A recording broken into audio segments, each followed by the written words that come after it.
जब से आनंद मोहन सिंह की शिवहर में चुनावी एंट्री हुई है, उसके बाद वहां का माहौल और वहां का जातीय समीकरण दोनों बदल गया है। और यह माना जा रहा था कि रितु जायसवाल वहां पे बढ़त बनाई हुई हैं।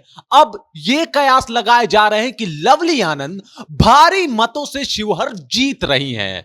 नमस्कार, मैं हूं रजत और आप देख रहे हैं जनता जंक्शन।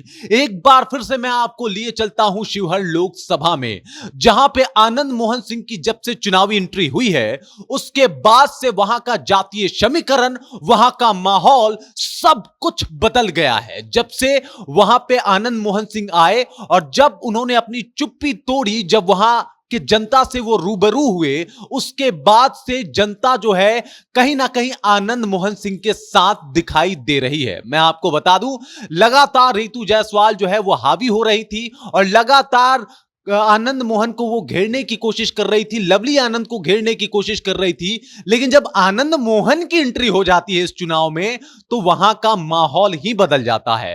वो रितु जायसवाल जो है वो लगातार कह रही थी कि ये लड़ाई कलम वर्सेस बंदूक की है, ये लड़ाई जो है वो विकास वर्सेस कहीं ना कहीं गुंडा राज की है। अब जब आनंद मोहन आए और उन्होंने बोलना शुरू किया, उन्होंने बताया कि हम बाहुबली नहीं, हम भी कलम बली हैं। हमने वो किताब लिख दिया जो सीबीएसई ने अपनाया और आज उसे बच्चे पढ़ के आईएएस और आईपीएस बन रहे हैं। तो हमें बाहुबली कह के क्यों याद किया जाता है? और अगर बाहुबली किसी अफसर, किसी अधिकारी के भ्रष्टाचार को रोकता है, तो बाहुबली होना गलत कहां से है? इस तरीके का जब से बयान आया, उसके बाद से शिवहर का माहौल जो है वो पूरा का पूरा बदल गया। रहा सहा कसर जो है जेपी नड्डा कल चुनावी सभा करके पूरा कर देते हैं। वहां पे वो जाते हैं और कहते हैं कि आरजेडी का फुल फॉर्म क्या होता है। उन्होंने आरजेडी का फुल फॉर्म ही बदल दिया।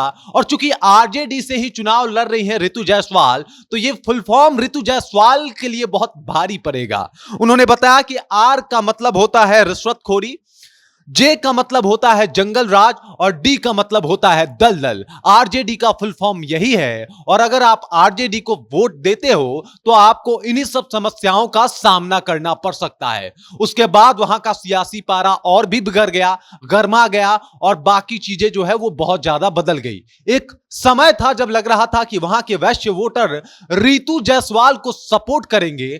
अब ऐसा लग रहा है कि वहां का वैश्य वोटर जो है वो एक राजपूत को सपोर्ट करने वाला है, यानी आनंद मोहन को सपोर्ट करने वाला है। कहीं ना कहीं वैश्य वोटर ही उनके खिलाफ हो गए और वो राजपूत आनंद मोहन के खेमे में जाके खड़े दिखाई दे रहे हैं, जहां पे वो लवली आनंद को वोट करने वाले हैं। वो कह रहे हैं कि केंद्र में मोदी को चुनना है। और चूंकि शिवहर जो है वो अछूता नहीं रहा है आनंद मोहन से। मैं आपको बता दूं, एक समय था जिस वक्त में आनंद मोहन को यह माना जाता था कि वो अगले चीफ मिनिस्टर हैं बिहार के, मुख्यमंत्री हैं बिहार के। हालात बदले और वो जेल चले गए, लेकिन वहां से भी उन्होंने राजनीति की। और यही शिवहर है जो उन्हें लगातार 2 बार सांसद बना देता है। मतलब शिवहर में जो आनंद मोहन की पकड़ रही है वो इस बात का गवाह है कि जेल से भी अगर आनंद मोहन वहां से चुनाव लड़े तो जीत जाते हैं। अब तो फिलहाल आनंद मोहन रिहा है, रिहाई पे है और अब जो है वो लगातार शिवहर में विजिट कर रहे हैं, वहां के लोगों से रूबरू हो रहे हैं और एक बार फिर से वोट देने की अपील कर रहे हैं। अब मामला ऐसा हो गया है कि एक बार ऐसा लग रहा था कि रितु जायसवाल के पक्ष में वैश्य वोटर हैं, वो वैश्य वोटर वापस से आनंद मोहन और लवली आनंद के खेमे में नजर आ रहे हैं। वैसे भी वैश्य वोटरों को लेकर यह माना जाता है कि वो नरेंद्र मोदी के कोर वोटर हैं, यानी उनके ऊपर जो है वो नरेंद्र मोदी का खासा प्रभाव है और वो नरेंद्र मोदी को वोट देने के लिए कृत संकल्पित है। अब चूंकि एनडीए से चुनाव लड़ रही है लवली आनंद, तो इसका खासा फायदा भी देखने को मिल सकता है। और इस वजह से मैं कह रहा हूं कि भारी बहुमत से वो वहां से विजयी हो सकती है। मैं आपको बता दूं, 25% वैश्य वोटर, इसके अलावा 17% सवर्ण वोटर और अनुसूचित जाति जनजाति के वोटर में भी उनका खासा पैठ है।